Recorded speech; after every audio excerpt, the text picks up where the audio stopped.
Assalamualaikum warahmatullahi wabarakatuh. Perkenalkan, nama saya Reski Putri Utami, stambuk F11120044.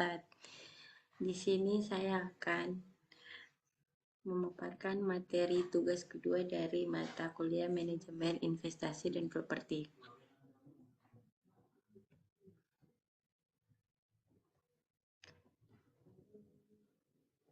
Nomor 1 yaitu seorang A menyimpan uang 100 juta dalam rentan atau masa 5 tahun.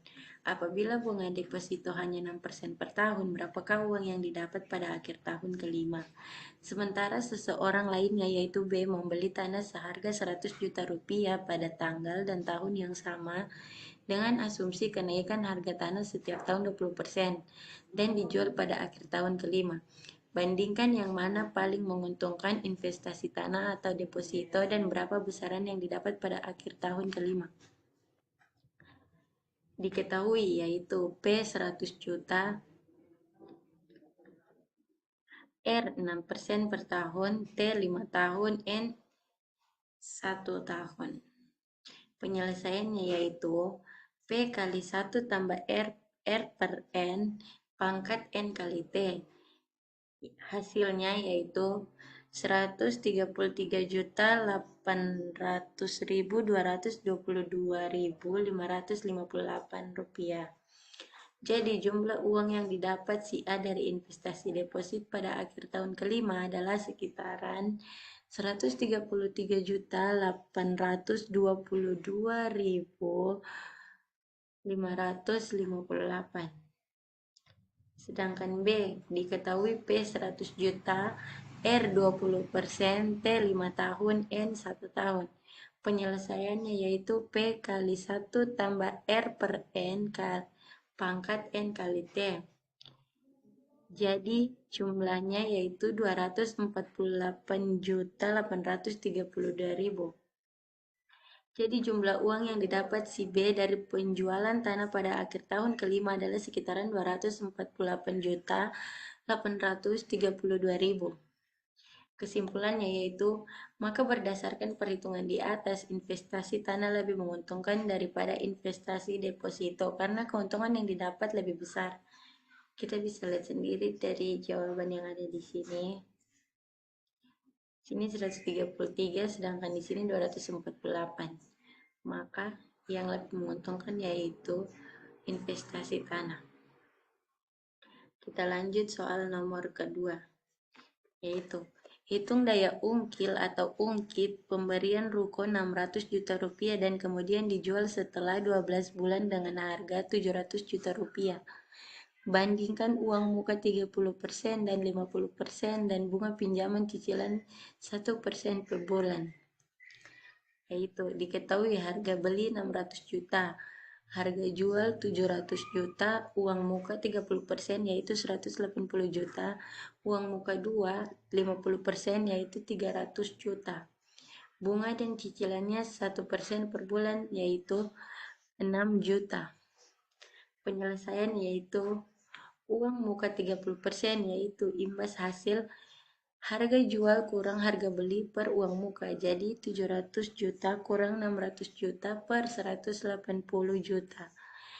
Imbas hasil yang didapatkan yaitu 0,56 atau 56%. Pinjaman 600 juta dikurang 180 juta sama dengan 420 juta. Sedangkan bunga pinjaman 1% kali 420 juta sama dengan 4.200.000 rupiah per bulan. Total bunga yaitu 4.200.000 rupiah kali 12 bulan sama dengan 50.400.000 rupiah.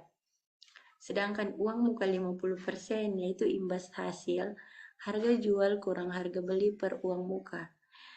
Dengan harga jual yaitu 700 juta kurang 600 juta per 300 juta. Hasil yang didapatkan yaitu 0,33 atau sama dengan 33%. Dengan pinjaman 600 juta kurang 300 juta sama dengan 300 juta. Bunga pinjaman 1% kali 300 juta yaitu sama dengan 3 juta per bulan. Total bunga yaitu 3 juta kali 12 bulan sama dengan 36 juta. Kesimpulan yang didapat dari hasil di atas yaitu dari perhitungan di atas kita dapat mengetahui bahwa uang muka 30% memiliki daya ungkil yang baik besar yaitu sebesar 56% dibandingkan uang muka 50% yang hanya sebesar 33%. Hal ini menunjukkan bahwa semakin kecil uang muka yang diberikan, maka semakin besar daya ungkitnya. Kita lanjut soal nomor 3 yaitu harga sebuah rumah sebesar 450 juta rupiah dengan uang muka 50 juta rupiah. Cicilan dilakukan selama 15 tahun dengan bunga per tahun 12%. Tetapi bunga digandakan per bulan. Hitung nilai cicilan per tahun berdasarkan bunga efektif. Diketahui harga ruko yaitu 450 juta rupiah, uang muka 50 juta rupiah, pinjaman 400 juta rupiah, dan bunga 12%. Bunga efektif bila digandakan yaitu pembayaran per 1 bulan dengan rumus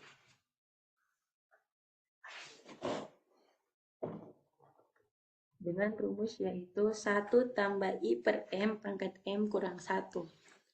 Pembayaran per 1 bulan didapatkan 12,68% per tahun. Pembayaran per 3 bulan 12,55% per tahun. Pembayaran 6 bulan 12,36% per tahun. Pembayaran per 12 bulan 12% per tahun. Cicilan selama 15 tahun, pembayaran per 1 bulan yaitu 180 kali bayar, pembayaran per 3 bulan 60 kali bayar, pembayaran per 6 bulan 30 kali bayar, pembayaran per 12 bulan 15 kali bayar. Menghitung pembayaran untuk cicilan berdasarkan pembayaran berkala bila digandakan setiap bulan yaitu pembayaran per 1 bulan 112.846.110 rupiah. Pembayaran per 3 bulan yaitu 112.482.180 rupiah. Pembayaran per 6 bulan 111 rupiah 955.198 dan pembayaran per 12 bulan 110.963.893 rupiah.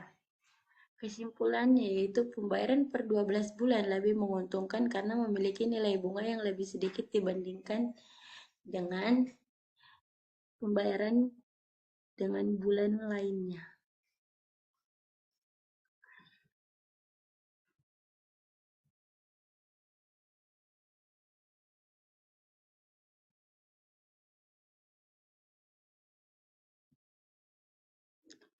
Sekian pembahasan tugas 2 dari saya. Saya akhiri. Assalamualaikum warahmatullahi wabarakatuh.